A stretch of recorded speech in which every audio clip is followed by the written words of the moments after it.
방송에서 제공하는 투자 정보는 투자 판단에 대한 조언입니다. 방송에서 제공하는 주식의 가치, 가격 상승 및 가격 하락에 대해서는 방송사에서 보장하지 않습니다. 헤드라인 뉴스입니다. 뉴욕 증시에서 주요 지수는 대장주 애플의 주가 급등과 미국과 중국의 무역전쟁 우려가 맞서면서 혼조세를 나타냈습니다.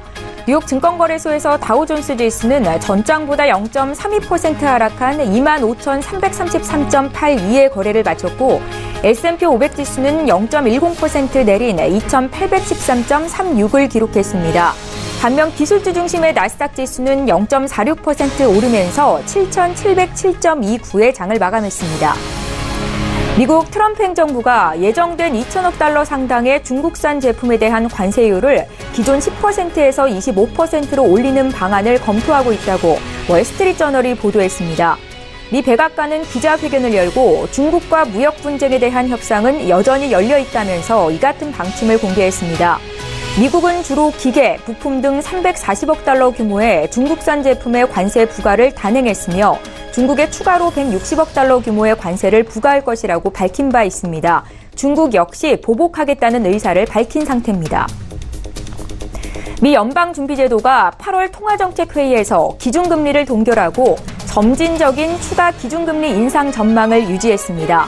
연준은 이틀에 걸친 연방공개시장위원회 정례회의 후 공개한 성명에서 기준금리를 1.75에서 2.00%로 동결한다고 밝혔습니다. 연준은 미국 경제가 강한 성장세를 유지하고 있다면서 기존의 추가적인 점진적 금리 인상 방침을 재확인했습니다. 연준은 지난 6월 FOMC에서 기준금리를 25bp 인상한 이후 올해 추가 2번의 금리 인상 경로를 기본 시나리오로 제시한 바 있습니다. 국제유가는 증산 부담과 미국의 원유 재고 증가 영향으로 하락했습니다. 홍해를 둘러싼 긴장 완화 등이 겹치면서 유가는 강한 하락 압력을 받았습니다. 뉴욕 상업거래소에서 9월물 서부 텍사스산 원유 가격은 배럴당 1.6% 하락한 67달러 66센트의 장을 마감했습니다.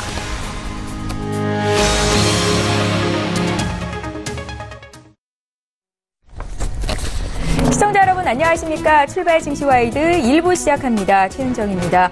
7월 한 달 동안 내리막길을 걸었던 국내 증시 코스피가 8월의 첫날 그러니까 어제 오름세를 보였습니다. 여전히 증시 거래 규모는 연중 최저 수준이기는 했지만 그래도 이제 심리적인 지지선이라고 불렸던 2,300포인트를 회복하는 움직임을 나타냈고요. 코스닥, 코스피 모두 이틀째 상승세를 이어갔습니다.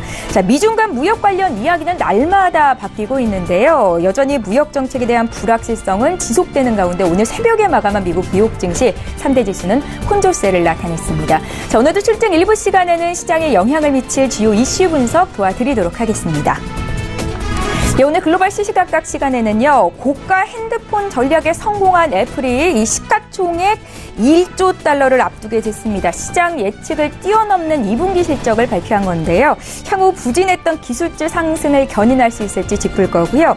미중 간 무역 전쟁이 지속되는 가운데 중국의 경제 지표가 악화되는 모습이 나타나고 있습니다. 앞으로 중국의 행보는 어떨지 전문가의 의견 함께 듣겠습니다. 또 이어지는 라이브 이슈 매매타임 시간에는요.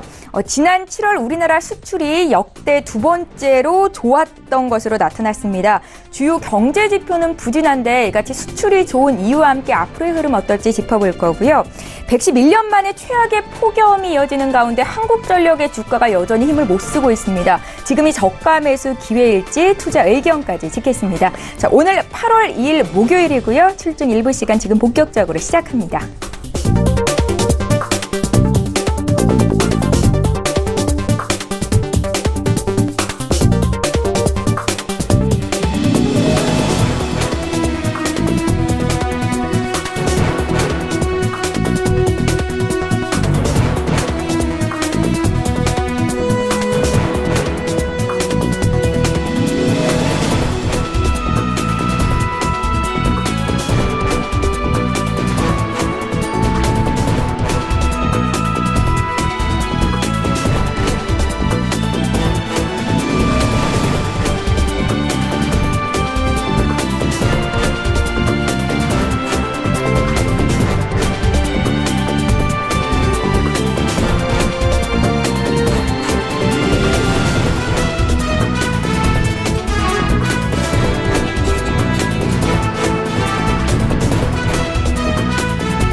예, 시장의 중심이 되는 이슈 분석 도와드리는 시간입니다. 글로벌 시시각각 시간이고요. 오늘 목요일이죠. 헌터스 경제연구소의 김진석 소장 모시고 자세한 이야기 듣겠습니다. 선생님 안녕하세요. 안녕하세요. 예, 오늘 새벽에 마감한 미국 증시는 혼조세였는데요. 8월에 미 연준이 통화정책회의에서 기준금리를 동결시켰습니다. 그렇죠. 시장이 예상했던 결과인 것 같은데 미국 경제에 대한 보다 강한 자신감을 드러냈다. 이걸 어떻게 해석하면 좋을지 주요 체크포인트 좀 짚어주십시오. 일단 뭐 FMC가 1년에 8번 열리고요. 예. 이제 8월이 끝났으니까 이제 3번이 남았습니다. 그러면 통상 FMC 때 통상 회의 때 우리가 보시는 것은 3월, 6월, 9월, 12월 달에는 이제는 제롬 파월 의장이 나와서 기준금리 입장을 정하기 때문에 이번에 기준금리 동결은 일단 9월에 기준금리 인상을 앞두고 좀 숨 고르기는 아닌가 이렇게 좀 보시는 거 좋을 것 같습니다. 네. 다만 오늘 FMC 때 그 스테이트먼트 그러니까 설명서를 보면요. 기본적으로 미국 경제는 좋아지고 있습니다. 이것을 다시 확인하는 것 같고 자 그러다 보니까 기준금리를 올리지 않을까 그런 어떤 부분들이 좀 가장 시장에 좀 화두로 작용하고 있는 것 같습니다. 자 먼저 오늘 어떤 이야기가 있었는지 한번 말씀을 좀 드리면서 먼저 화면을 통해서 오늘 새벽에 그 정부에서 어떻게 보면 FMC 때 발표한 내용을 좀 보시면 좋겠습니다. 네. 통상 그 결정문은 상당히 짧습니다. 이거 보시더라도 이게 결국 2장짜리인데요. 2장에 모든 것이 다 있는데 주된 내용을 좀 간단히 말씀드려보겠습니다. 직전 그 선언문과 이번에 어떤 그 선언문과 좀 차이점을 좀 말씀드려보겠는데요. 오늘 나온 자료를 보시면 기본적으로 항상 보시는 것이 노동시장을 제일 먼저 놓습니다. 뭐 문재정부도 기본적으로 실업률 이런 부분 상당히 신경 쓰고 있는데 일단 노동시장은 여전히 뭐 좋아지고 있다는 표현을 쓰고 있고요. 또한 경제활동도 솔리드 레이트 가끔 말씀드리지만 솔리드 레이트라는 단어가 다시 한번 나왔다고 보시면 9월 달에는 기준금리 올리려고 미국이 노력하고 있구나 그런 힌트를 좀 보시면 좋겠다고 보겠고요. 또 하나 가운데서 그 소비 심리라고 그러죠. 그 가계 소비라는 표현도 적절 같은데 가계 소비와 어떤 기업의 어떤 투자들이 여전히 좋아지고 있다 이런 얘기하고 있습니다. 다만 여기서 잠깐 눈에 띄게 보여줄 건 솔리드 레이트 부분인데요. 이번에는 오늘 발표되는 8월달 FMC 회의의 내용인데 직전 내용을 보시면 좋겠습니다. 즉 직전에 어떤 회의 내용이죠. 다 보시면 똑같은 내용 가운데서도 예상보다 기본적으로 비실업률이 떨어지고 있다는 표현을 지난 어떻게 보면 준 13일 나왔던 내용을 보면 비실업률이 떨어지고 있다는 표현을 쓰고 있고요. 지금은 좋아지고 있다는 표현을 쓰고 있기 때문에 실업률까지 좋아지고 있다면 일단 미국은 이번에 기준금리를 올리는 것으로 일단 보는 것이 좋지 않겠나 이렇게 좀 말씀드려보겠습니다. 다만 여기서 우리가 한 가지 확인하셔야 될 것은 트럼프 대통령이 그동안 이런 얘기했습니다. 미국이 기준금리 올리는 것을 반대한다는 얘기하고 있고요. 왜냐하면 기준금리 올리게 되면 결국 미국의 달러가 강세가 되기 때문에 트럼프 대통령이 최근 들어서 CNBC나 모든 자료를 통해서 미국의 환율이 올라가는 것을 원하지 않는다 이렇게 얘기하고 있기 때문에 어쩌면 제롬 파월 의장 즉 트럼프 대통령과 상당히 친밀하다는 인물이기 때문에 트럼프 대통령은 환율을 올리지 말라고 얘기했음에도 불구하고 경제가 좋아졌기 때문에 제롬 파월 의장은 9월 달에 또 기준금리를 올려야 되고 이런 부분들이 서로 간에 상충되어 있다 보면 좋겠습니다. 따라 정리하면 일단 기준금리는 뭐 경제 지표는 아직까지 확실한 건 아니겠지만 일단 현재까지 경제 어떤 데이터를 보면 기준금리는 9월 달 그리고 12월 달은 올릴 것이라고 볼 것이고 다만 트럼프 대통령이 금리 올리면 안 된다 이런 시그널을 제롬 파월 의장이 어떻게 독립적으로 반영할지 그런 부분들은 상당히 의무점은 남고 있는 것 같습니다. 정리하면 오늘 일단 그 8월달 FMC 때 기준금리 동결됐고 9월에는 올릴 수 있다 이런 쪽으로 시장의 무게가 많이 옮겨져 있다 이런 부분들 설명을 좀 드려야 될 것 같습니다. 그러니까 9월 달에 기준금리를 인상하는 게 거의 뭐 기정사실화되고 있는 거라 시장에 미칠 영향은 그렇게 크지는 않을 거다라고 보십니까? 일단 뭐 올 같은 경우는 일단 기준금리 2번 올렸고요. 작년부터 계속 기준금리는 이제 올릴 것이다. 그런 스탠스가 이미 우리는 확정된 것 같습니다. 자, 그럼 이것을 바라봤을 때는 무엇보다도 과연 어떤 기준금리 레이트를 관련돼서 최근 들어서 10월 어떻게 보면 미국의 재무상 10년물이죠. 10년물의 어떤 그 환율이 10년물의 금리가 오늘 3%를 찍었습니다. 즉 시장에서는 3%를 찍었다는 건 뭐냐면 결국 기준금리는 올리는 방향으로 갈 것이다. 그런 시그널 좀 크게 나오긴 같고요. 눈에 띄는 것들은 지난 3월달 2018년도 3월달에 금리 올렸을 때 금리 밴드가 2.8, 2.9에서 좀 멈춘 부분이 있습니다. 또한 6월달 같은 경우에는 6월달 발표 이후에 상당히 상승폭이 커져 있고요. 자, 그러다 보면 이번에 기준금리가 9월달 즉 9월달 앞두고 지난 그 10년물이 3%를 찍었다는 걸 보면 일단 금리는 올려야 되기 때문에 채권이 이미 그 선제적으로 반영하는 것이다. 그런 부분들이 데이터 속에서 좀 녹여 있다라고 말씀드리겠습니다. 예. 또 하나 오늘 이슈가 됐던 게 바로 애플의 주가 흐름이었습니다. 이제 2분기에 시장의 예상을 뛰어넘는 실적을 발표하면서 주가가 6% 가까이 급등이 있었는데요. 꿈의 시총인 1조 달러 달성이 가능할지 시장의 귀추가 주목되고 있고요. 애플의 상승세에 그간 좀 하락 압력을 받았었던 기술주가 동반 상승할 수 있을지도 관건이 될 것 같은데 소장님 어떻게 보십니까? 일단 애플이 오늘 보니까 9,884억 달러고요. 예. 1조라고 하면 얼마 안 남습니다. 1조를 우리 한국 돈으로 하면은 약 1,100조가 되는 거죠.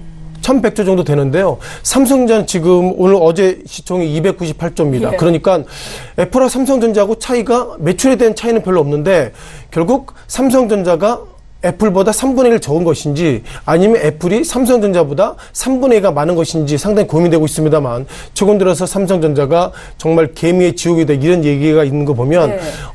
결국 우리가 그 삼성전자가 애플처럼 지금의 주가보다 3배 정도 올라가는 것이 맞지 않겠나 이렇게 좀 말씀드려보겠고요. 어쨌든 애플이 1조 달러를 돌파한다. 정말 어마무시한 어떤 시장이 지금 미국에서 열리고 있다는 말씀드려보겠습니다. 네. 자, 먼저 애플의 주가를 좀 보셔야 할 것 같습니다. 애플의 주가가 기본적으로 실적이 좀 잘 났던 부분을 말씀 좀 드려보겠고요. 최근 들어서 소위 빵이나 종목들의 주가 변동성이 커지고 있습니다. 예. 지금 애플의 주가가 이제 주당 200달러를 넘어섰다는 얘기를 나오고 있는데요. 200달러를 넘어섰다는 건 상당히 좀 의미 있는 부분이 있겠습니다만 최근 들어서 몇몇 종목들, 빵 종목들을 좀 말씀 좀 드려보겠습니다. 첫 번째 페이스북부터 말씀드려봐야 되겠죠. 페이스북의 급락의 모습 보이고 있었습니다. 물론 이 부분에 있어서는 다시 한번 좀 말씀드려보겠지만 페이스북 다음에 AMZN이죠. 아마존 주가는 예상보다 선방의 모습 보이고 있기 때문에 어쩌면 이제는 기술주는 급락하더라도 유통 그리고 소위 리테일 쪽에 강점이 있는 아마존 주가는 하락보다 상승할 여지가 큰 것은 아닌가 이런 어떤 이중적인 말씀 드리면서 일단 그 애플의 주가와 상승과 기술주 상승은 좀 구분해서 이분법적으로 보는 것이 맞다 이렇게 말씀을 좀 드려보겠습니다. 그럼 일단 애플의 주가부터 다시 한번 리뷰를 좀 드려보겠는데요. 네.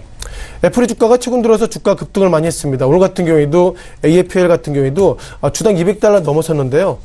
애플이 이번에 그 영업이익을 좀 보시면은 달러 베이스로 126억 불입니다. 원화 베이스로 보면 약 14조 1,300억 원이고요.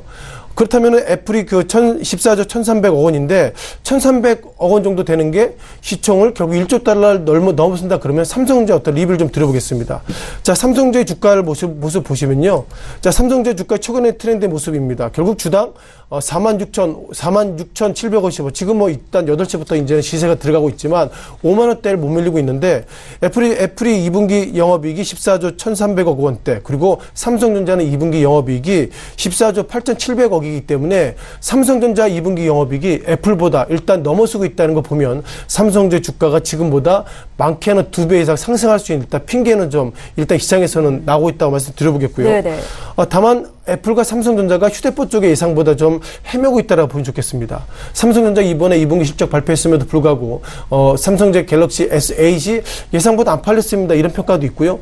또한 애플 같은 경우에는 아이폰 X가 그렇게 많이 팔리지 않았습니다. 그럼에도 불구하고 두 회사 관련돼서는 애플은 실은 삼성전자 그 갤럭시와 다르게 예상보다 이런 인프라가 많이 있습니다. 무엇보다도 어떻게 보면 아이클라우드 그리고 애플뮤직 이런 어떤 엔터테인먼트 쪽에 상당히 강점이 있기 때문에 휴대폰은 고가로 안 팔리더라도 이런 액세서리 쪽에서 매출을 좀 많이 좀 받아주고 있다. 이런 부분을 통해서 보면 애플의 주가가 상승할 수 있는 거리가 삼성전자 이분법적인 좀 모습을 좀 보이고 있다고 말씀드려보겠고요.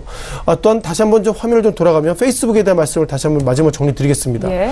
자, 중요한 것은 앞서서도 페이스북에 대한 말씀을 드려봤지만요. 페이스북도 예상보다 실적이 좋았습니다. 그럼에도 불구하고 최근 들어서 지난 7월 25일 날 주당 217달러에서 최근 들어서 171달러 약 30% 정도 급락했던 것은 어떻게 보면 증권사 애널리스트가 바라볼 때는 기본적으로 페이스북이 관련돼서는 SNS에 어떤 이렇게 계속 참여하는 어떤 인원수도 줄어들고 있고 시장의 기대치보다 떨어졌다 그런 어떤 눈높이가 떨어졌기 때문에 페이스북이 단기간에 급락했는데 이 단기간의 급락은 SNS의 어떤 침몰이나 몰락이라는 부분보다도 페이스북이 그동안 그러니까 2018년 들어서 4월 달부터 너무너무 급등했기 때문에 그만큼 월가 참여자들의 눈높이가 높아져서 2분기 실적이 아무리 잘 나온다 하더라도 눈높이가 너무 높아진 그런 어떤 갭에 의해서 하락했다고 말씀드려보겠고요.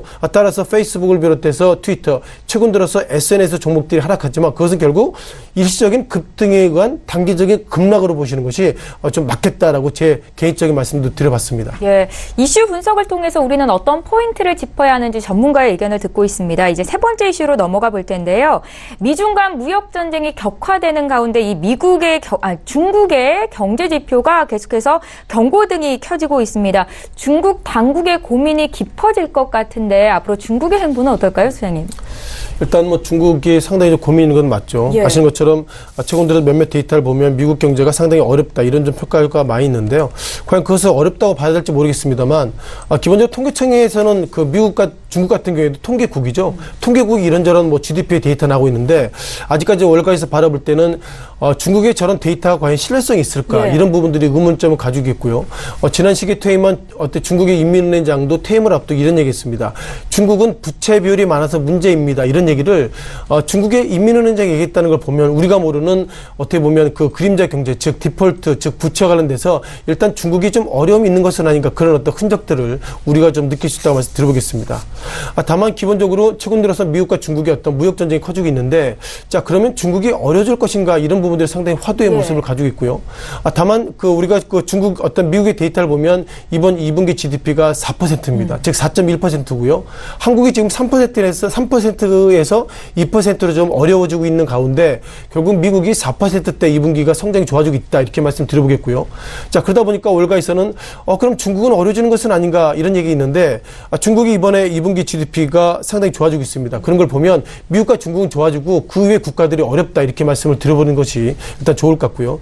다만 미국이 또 다른 어떤 펀치를 좀 던지고 있는 것 같습니다. 그동안 미국이 중국을 상대로 즉 중국에서 수입해오는 수입상 관련돼서 500억 불 물론 아직까지 정해진 것은 아닙니다만 340억 불을 일단 관세를 부과하고 있고요. 160억 불을 부과 중이다 이런 얘기하고 있는 상태에서 어저께 그러니까 8월 1일 날 약 2천억 달러의 중국산 제품에 있어서 또 관세를 부과하겠다 이런 얘기하고 있는 거 보면 예상보다 미국의 트럼프 대통령이 이번 싸움은 미국이 이길 것이다 그런 전제 속에서 좀 강하게 좀 드라이브를 걸고 있다고 말씀드려보겠습니다. 다만 중국이 7월달 PMI 그러니까 PMI가 좀 말씀드려보면 중국 내에서 구매할 수 있는 구매자들한테 물어보는 겁니다. 자, 중국 경기 어떨 것 같아? 그 물어보니까 7월달 PMI 데이터가 보면 51.2 그러니까 지난 5개월 내에 가장 작은 수치이기 때문에 이것이 충격이라고 얘기하고 있는데요. 자, 그동안 중국 경제가 상당히 좀 올해 들어서 미국의 트럼프 대통령이 무역전쟁 얘기를 많이 하고 있기 때문에 PMI 그러니까 구매 관리하는 사람들이 그만큼 심리가 악화되고 있어서 5개월 만에 투자 심리가 악화되고 있는 것은 뭐 당연하기 때문에 제가 볼 때 이런 부분들을 그렇게 그 충격으로 받아들일 필요는 없다 이렇게 말씀드려보겠습니다. 다만 또 하나 관련돼서 미국이 무역전쟁을 일으키고 있기 때문에 중국이 위안화 약세를 만들고 있죠. 위안화 약세가 되면 그만큼 어떻게 보면 수출 경쟁력이 좋아질지 몰라도 내수는 상당히 어려워집니다. 따라서 최근 들어서 중국의 PMI 지수가 상대적으로 부정적인 것들은 미국과 중국의 무역전쟁에 일단 실질적인 충격도 있겠지만 네. 중국이 선제적으로 위안화 약세를 강제적으로 만들었기 때문에 그런 환율의 어떤 환차손 그런 부분들이 중국 경제에 영향을 미치고 있기 때문에 제가 볼 때는 중국이 경제 지표는 악화되고 있는 것 맞지만 미국과 중국보다도 그 이외의 국가들이 더 어렵기 때문에 그런 부분을 통해서 중국은 충분히 손실에 대한 보전을 받을 수 있다 그런 관점으로 미국과 중국은 현재까지 경제 데이터를 보면 이상이 없다 이렇게 정리하겠습니다. 예, 자 오늘 글로벌 시시각각 시간 지금까지 들어봤고요. 헌터스 경제연구소의 김진석 소장과 함께했습니다. 말씀 잘 들었습니다. 고맙습니다.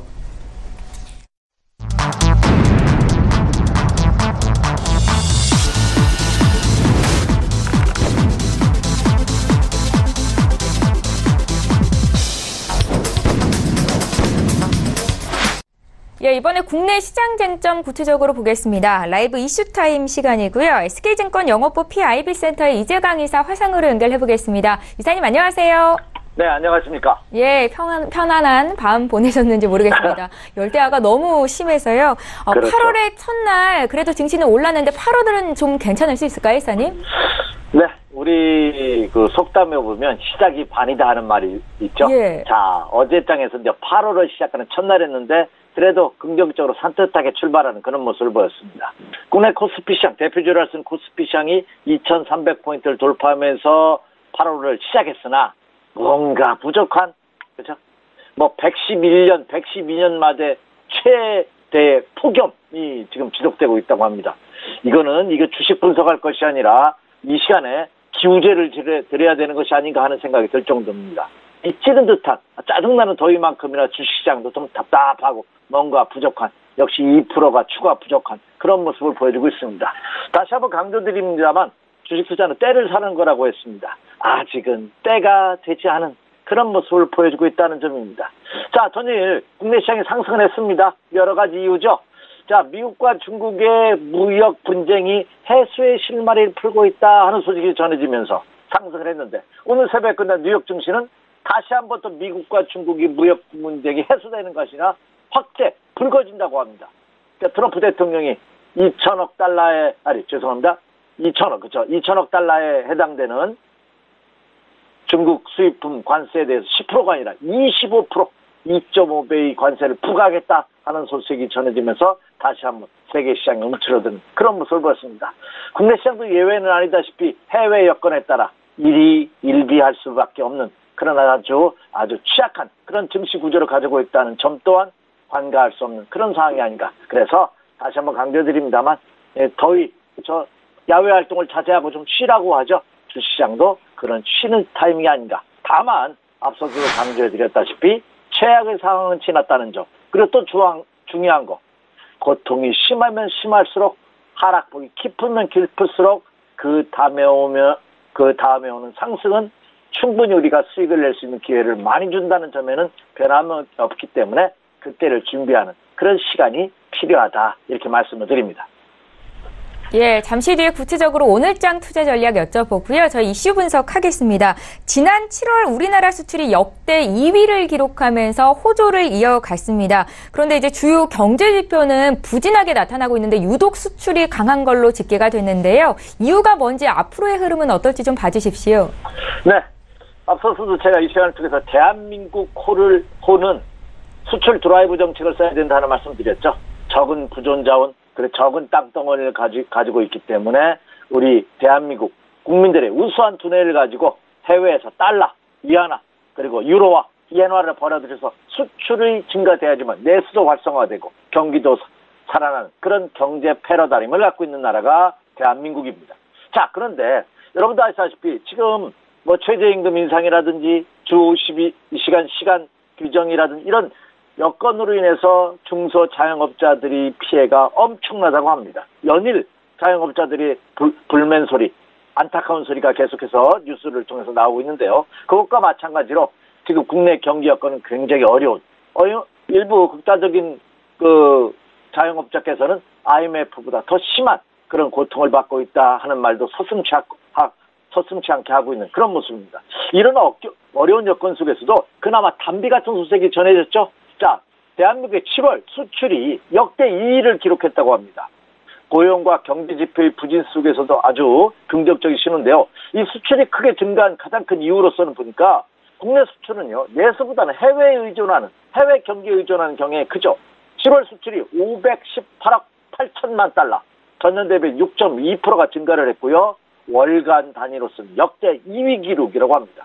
특히 2018년 들어서 1월달과 2월달은 500억 달러를 돌파를 못했는데요.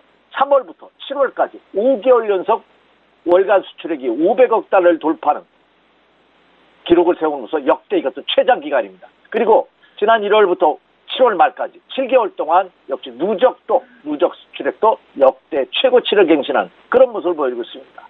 경기 침체가 수출 호조가 경기 침체로 이어지는 국내 경기를 활성화시킬 수 있을지 여부가 관건입니다. 자, 트럼프 대통령이 대내외적으로 강력한 압박을 받고 있음에도 불구하고 정책을 강도 높게 추진할 수 있는 그 원동력이 뭐냐? 미국 국민들을 등 따스고 배불리게 하고 있다는 그 점이죠. 다시 말씀드려서 이 트럼프의 어찌 보면 좀 맹랑한 그리고 무차별적인 불도저식 같은 이 정책 발언이 미국 경기가 호주세를 이어지고 있고 미국 기업들 호주를 이어지고 있다. 그로 인해서 그 트럼프 대통령이 더 강한 힘을 받는 것처럼 과연 국내 경기도 이 내수 침체가 수출 호조가 내수 침체를 극복할 수 있는 그런 원동력이 될 수 있을지 한번 체크해볼 필요가 있지 않나 생각이 됩니다. 자, 내수보다는 말씀드렸다시피 수출 호조로 인해서 국내 경기가 살아난다는 말씀 드렸는데요. 특히 반도체, 석유화학, 일반 기계 등 중간재 수요가 큰 폭으로 증가하고 있습니다. 그 이유는 역시 말씀드렸다시피 미국과 중국, 일본, 유럽 같은 선진국들이 경기가 호조세를 보이고 있다는 점. 그리고 석유화학 제품 같은 경우에는 단가가 인상함으로써 수출 단가가 오르는 점도 수출이 역대 두 번째 최대치를 기록한 그런 영향이다. 이렇게 말씀을 드릴 수가 있겠습니다. 그런데 다만 우려되는 부분도 좀 있어요. 뭐냐면 여전히 미국과 중국 간의 무역 갈등이 계속해서 한치 앞을 내다볼 수 없을 정도로 혼조 국면을 보이고 있고요. 또 하나 우리나라의 수출 주력 품목인 자동차, 가전, 선박 이들 업체들, 이들 주력 품목에 대해서는 여전히 미진한 그런 모습을 보여주고 있다는 점입니다. 자, 이번 7월도 사상 역대 두 번째 그 수출 월간 실적을 올릴 수 있었던 이유 중에 하나가 반도체입니다. 그런데 이 반도체의 점유율이 5월에 한 40%대, 44%, 또 6월에 39%, 그리고 7월에는 31%대로 크게 저조하면서 반도체에 다시 먹구름 끼는 것이 아니냐 하는 우려감이 대두되고 있습니다. 하반기에 과연 반도체가 우려감을 불식시키면서 계속해서 성장을 이어갈 수 여부가 또한 퀘션 마크가 될 가능성이 크지 않을까 이렇게 진단이 됩니다. 결론적으로 말씀드리자면 현재 겪고 있는 내수 침체가 선진국 시장의 경기 호조, 기업들의 실적 호조로 인해서 수출은 호황세를 보이고 있는데 이 수출이 부진한 내수 경기에도 도움을 줄 수 있을지, 과연 그걸로 연결될 수 있을지 이것이 향후 주식시장을 바라보는 중요한 체크포인트가 될 것이다. 이렇게 말씀을 드립니다. 예, 잘 알겠습니다. 이제 두 번째 이슈로 넘어가 보겠습니다. 111년 만에 최악의 폭염이 이어지면서 밤에도 선풍기나 에어컨을 켜지 않고는 좀처럼 잠을 들 수가 없습니다. 연일 전력 사용량이 사상 최대치를 경신하고 있다고 하는데요. 그런데 한국전력의 주가는 영 맥을 못 추고 있습니다. 전력 사용량이 늘면 한국전력의 매출이 증가할 것 같은데 왜 이렇게 주가는 힘이 없는 건지 좀 분석해 주십시오, 이사님. 네, 제가 이 시간을 통해서도 앞서서도 몇 차례 언급을 해드린 것 같은데 제가 투자자분들한테 권하지 않는 업종과 테마가 있습니다. 몇 개가 있는데 그중에서 하나가 기간산업이지 않나 생각이 됩니다. 왜냐하면 국내 기간산업은 어떤 수익 측면보다는 국민의 질적, 그렇죠, 사회복지적 측면을 많이 강조합니다. 대표적으로 한전이라고 볼 수 있죠. 한전은 전기료 인상은 우리나라 서민층에 대해 엄청난 그 영향력이 지대합니다. 그래서 한국전력이 적자를 지속한다 하더라도 전기료를 마냥 인상할 수 없는 그런 어려움이 있다는 거죠. 특히 이번에도 이 가계 전기료에는 누진제가 있습니다. 400kW를 이상 사용할 때는 누진제, 그 이하보다는 3배 가까이 이상 많은 전기료를 내야 되거든요. 이것을 정부가 이제 유예해주겠다 하는 보도가 계속해서 나오고 있는데, 자, 전력 소비가 계속 사상 최고치입니다. 그럼에도 불구하고 한전은 오히려 적자가 눈덩이처럼 불어나는 그런 모습입니다. 비견한 예로 대두유, 대두가, 콩의 수익가는 계속 올라가는데 두부가는 정체되어 있기 때문에 두부를 계속해서 잘 팔리고 있습니다. 싸니까. 그런데 오히려 두부를 제조하는 업체에서는 손실을 볼 수밖에 없는 그런 이치와 같은 맥락이 아닌가 생각이 됩니다. 그래서 오히려 전력 소비가 늘어나면 늘어날수록 한전에서는 적자 폭이 더 증가되는 이게 아주 기현상이 나타나고 있는 것이 현재의 모습이 아닌가 이렇게 생각이 됩니다. 그래서 다만 지난 30일 날 발표한 그 정부의 세제 개편안으로 인해서 LNG 제세 부담금이 91원 40전에서 23원으로 무려 68원이 인하되는 그런 효과가 나타날 가능성이 높습니다. 그렇다고 본다면 이 제세 분담금이 급격하게, 그렇죠? 거의 한 60% 가까이 인하됨으로써 이에 따른 기대감으로 인해서 한전이 수익거리가 조금 맞춰지지 않을까 하는 기대감을 갖고 있습니다만, 그러나 이것만으로는, 그렇죠, 적자가 눈덩이처럼 불어나고 있는 한전을 반전시키기는 어렵다. 그리고 또 하나, 한전이 주가가 이렇게 약세를 보이는 또 하나의 가장 큰 이유가 정부 정책 때문이 그런 것이 아닌가 생각이 됩니다. 이미 여러분도 아시다시피 문재인 정부의 강력한 정책 중에, 에너지 정책 중에 하나가 탈원전입니다. 이 탈원전으로 인해서 내수는, 그렇죠, 이 원자력 발전소의 해체 이제 수순에 들어간 그런 모습인데요. 근데 어제 외신 보도를 통해서 여러분도 접하셨겠지만 영국에서 발전 무어사이드 프로젝트 원전 22조 원에 따른 원전 수출이 대한민국이 우선 협상 대상국에 대해서 이것이 해지가 됐습니다. 그래서 내부적으로는 탈원전을 정책을 추진하면서 수출을 확대하겠다.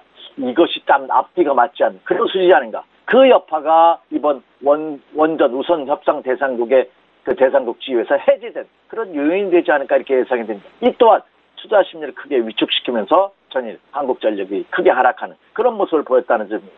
또한 국내 원전 설비도 계속해서 그 가동률이 저하되고 있죠. 지금 전력 수요는 폭증하는데 그렇게 되면 석탄이라든지 기존 석유라든지 이 태양광에는 이런 부가적인 발전 비용이 크게 증가될 가능성이 높기 때문에 이로 인한 한국전력의 수익은 더욱더 적자폭이 확산될 가능성이 높다. 이런 이유가 그러니까 한 전력 소비가 최대 급증하는 그런 모습을 보이고 있음에도 불구하고 한전의 주가가 약세를 보이는 이유다. 이렇게 말씀을 드립니다. 그러면 한국전력에 대한 투자 의견은 좀 부정적이신가요, 이사님? 지금 참 그거가 중요한 질문을 하셨어요. 우리 제 앵커께서. 자, 그렇다면 한국전력의 주가는 긍정적이냐? 그렇지는 않겠죠. 악재니까. 그런데 이미 한국전력의 우리가 알고 있는 악재는 모두 반영됐다고 보시면 됩니다. 지금 어제 종가가 한국전력이 32,350원입니다. 어우, 진짜 제가 보면은 이 청산 가치보다도 지금 못한 가격이 아니까 지난 1년 전만 하더라도 이 한정이 6만 원대를 상회했던 주식 거의 반토막 수준으로 난 그런 모습입니다.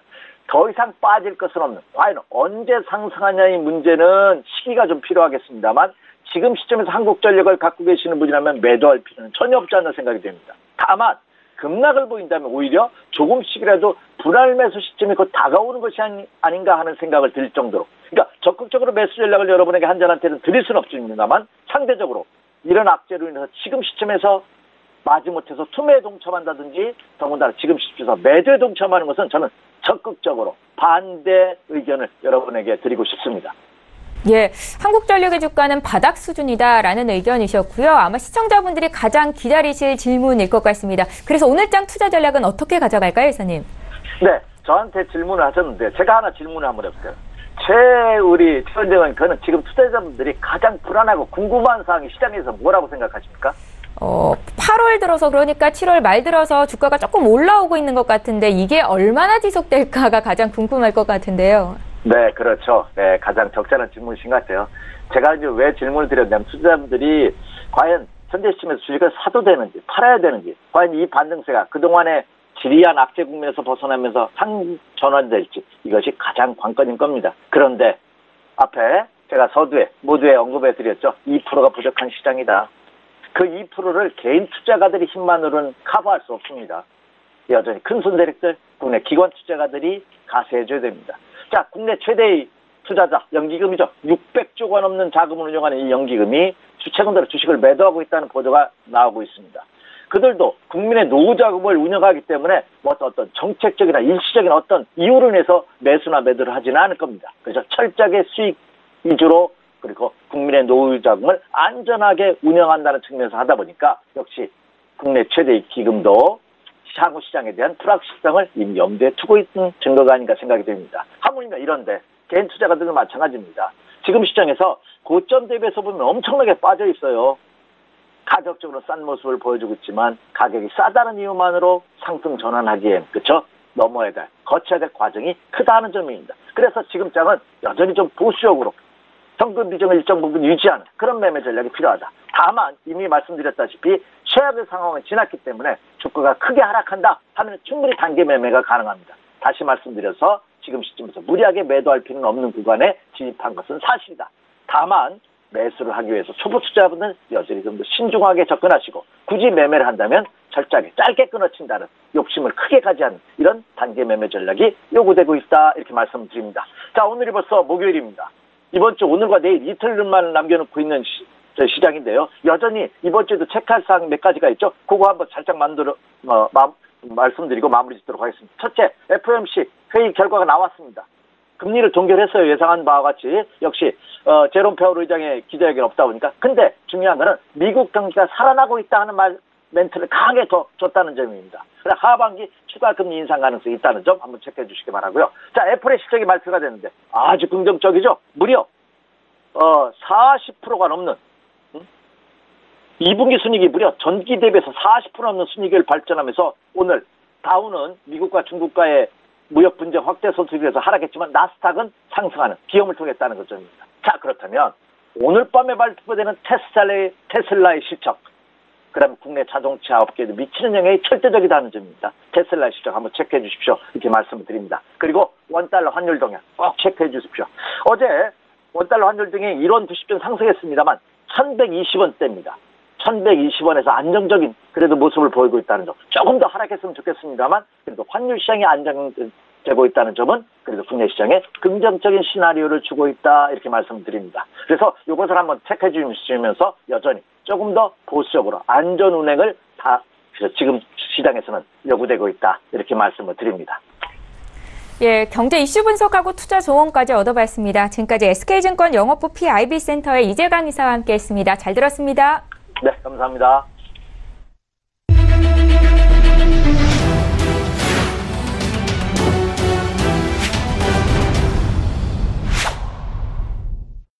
예, 투자는 절제다 시간입니다. 절제 마스터 오늘도 화상으로 연결할게요. 안녕하세요.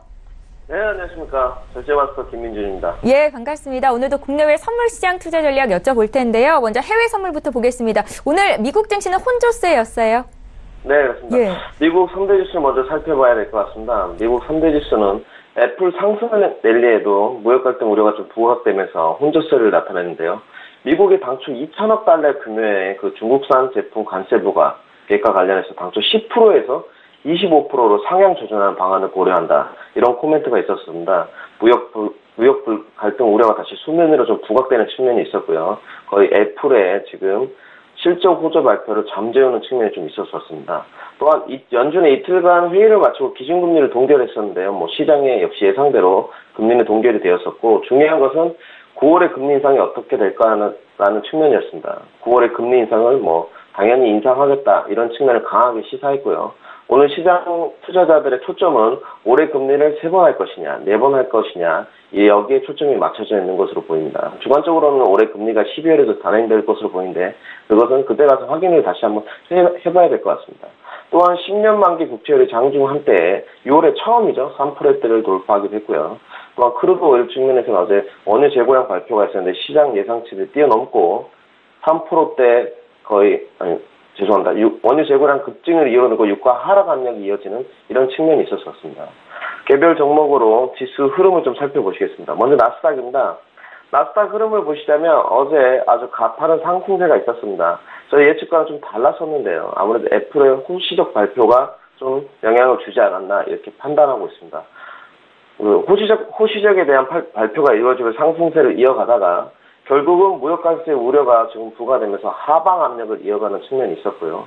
금일 저는 이런 주관적인 측면을 좀 말씀드리고 싶은데요. 과연 애플의 기업 실적 발표가 잘 나와서 호조세를 이어가고 있지만 증시가 이것이 과연 증시가 하락한다면 어떻게 될까? 기술주에 대한 고적 캡 부분도 조금 우려를 하시라 이렇게 말씀을 드리고 싶고요. 금일은 테슬라에 대한 실적 발표가 있습니다. 실적 발표를 지금 나오자마자 이 지수에 관한 흐름을 보신다면 실적 발표가 나오면 상승세를 이어가다 다시 무역관세 부과가 우려되면 하락하는 겁니다. 이런 지금 상승과 하락 흐름이 지금 이어지고 있는 흐름인데요. 금일에 관해서는 좀 특별하게 접근을 유의하시라. 어제도 지금 상승 흐름을 이어가다가 하락 흐름이 이어졌기 때문에 테슬라의 실적이 호실적으로 나온다면 상승 흐름, 또 무역관세 부과가 우려된다면 하락 흐름, 이런 상승과 하락 흐름이 지속될 것으로 보입니다. 다음은 크루드 오일입니다. 크루드 오일은 전일 방송에서도 말씀드렸는데요. 하방세를 이어갈 수 있다. 이렇게 상승 모멘텀을 이끌 만한 재료는 없는 것 같고요. 어제 원유 재고량까지 좀 급등하면서 하락세를 지속적으로 이어가고 있습니다. 상단으로는 68.40 라인, 또 하단으로는 67.30 라인, 중단에 67.70 라인이 있는데 하단 라인이 붕괴된다면 67불 라인이 무너질 것으로 오늘 예측을 하고 있고요. 금일도 눌림 시에 크루드 오일은 매도로 접근하시기 바랍니다. 다음으로 유로입니다. 유로는 어제 관망을 좀 추천드렸는데요. 상승에 대한 누적 피로감이 있지 않나 이렇게 말씀을 드렸었습니다. 상승에 대한 누적 피로감인지 어제 역시나 하락을 이어갔었는데요. 달러 인덱스가 0.1% 정도 상승하면서 금리 인상, 연준의 금리 인상에 대한 기조를 재차 확인하면서 상승하면서 유로는 하락을 이어갔습니다. 금일 이 상단 지지대를 보시면 1.17400 라인, 위로 또 1.17280 라인, 하단으로는 1.17000 라인이 버티고 있는데요. 상단 지지대는 제법 촘촘한 변에 밑에 하단 지지대는 조금 얇은 측면입니다. 그래서 금일도 눌림 시에 좀 매도를 추천드리는 바이고, 금리 인상이 지금 재차 확인된 측면에서 보자면 달러 인덱스가 단기적으로는 조금 상승이 있지 않을까, 이런 부분에서 유로는 하방 압력은 단기적으로 지속될 것으로 보입니다. 그래서 1.170 라인이 무너지는 매도 접근 좀 추천드리는 바입니다. 마지막으로 골드입니다. 골드는 지금 상하동은 어떻게 보면 박스권 흐름인데요. 상단으로는 1233.8, 하단으로는 1227.2, 밑으로는 1224 라인이 자리 잡고 있습니다. 하지만 지금 시가 부분에서 위치한 것을 보면 오늘 시가 아래 1226.1 라인에 지금 접근을 하고 있는데요. 지금은 이 어떤 상승이나 흐름을 예측하지 마시고 1228 라인까지 좀 상승을 이어갔을 때 눌림 시 매도 접근이 좀 유효할 것으로 보입니다. 골드에 관해서는 지금 연중 최저치를 확인했는지 늘상 모른다고 이렇게 말씀을 드렸지만 상승 모멘텀은 나오지 않을 것으로 이렇게 판단하고 있습니다. 네, 이어서 국내 선물 시장 투자 전략도 여쭤볼게요. 네, 국내 선물 시장을 잠깐 보시면 미증시 기술주 중심으로 좀 상승과 맞물려서 국내 증시도 좀 상승세를 이어가지 않을까 이렇게 판단하고 있습니다. 국내를 보시면 제약 바이오에 대한 강한 상승세, 또 대형 수급주에 대한 수급 측면에서 양호한 측면을 보이고 있고요. 코스피 200도 좀 수급이 개선되는 측면입니다. 하지만 미중 무역 갈등이 지금 흰겨루기와 중국에 대한 관세 폭탄 상향 등 상향 전망에 대한 우려감은 여전히 지속되고 있다, 이렇게 판단을 하고 있고요. 하지만 국내 선물은 단기적인 상승세는 좀 나올 것으로 보고 있습니다. 상단으로 보시면 300포인트를 어제 살짝 넘어섰었는데요.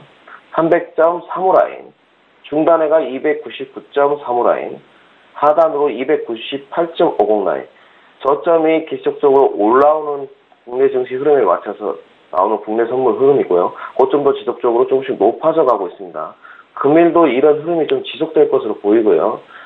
장전입니다만은 눌림시 좀 매수 접근을 추천드리는 바이고 300포인트를 넘어가는 흐름이 금일도 나오지 않을까 이렇게 판단하고 있습니다. 예, 절제마스터 오늘도 주식 추천하실 종목이 있다고 들었는데 어제 주셨던 FST는 시초가 대비해서 5%나 상승이 있었습니다. 오늘은 어떤 종목 보셨습니까? 아무래도 국내 증시가 좀 개선되는 흐름이 나와서 요즘에 좀 추천을 드리고 있는데요. 금일도 조금 상승세를 이어가지 않을까. 물론 단기적인 접근 측면입니다.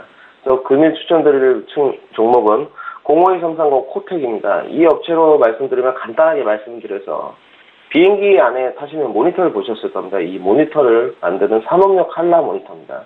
제조업체인데 주로 카지노 모니터 생산, 비행기 모니터 생산인데 이 업체를 보시면 현재 세계 시장 점유율이 1위입니다. 약 50%를 차지하고 있는 업체고요. 지속적으로 전년 대비 보시면 영업이익도 증가하고 있고, 그 다음에 독자적인 연구 개발도 하고 있는 업체입니다. 그래서 지금 수급 개선도 조금씩 이루어지는 측면을 보이고요. 외국인들 수급이 좀 늘어나고 있는 측면입니다. 그래서 17,800원 이하 매수 추천을 드렸고, 목표가는 1차로 먼저 고점 캡 부분에는 19,550원에 드리겠고, 2차로 최종 목표가는 22,000원, 손절가는 15,900원을 드리겠습니다.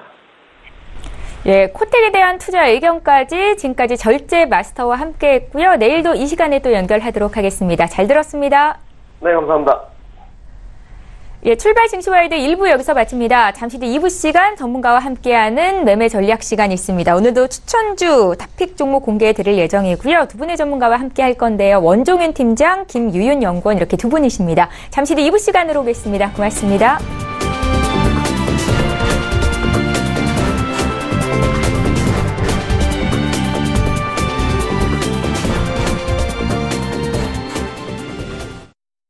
본 방송에서 제공하는 투자 정보는 투자 판단에 대한 조언입니다. 방송에서 제공하는 주식의 가치, 가격 상승 및 가격 하락에 대해서는 방송사에서 보장하지 않습니다.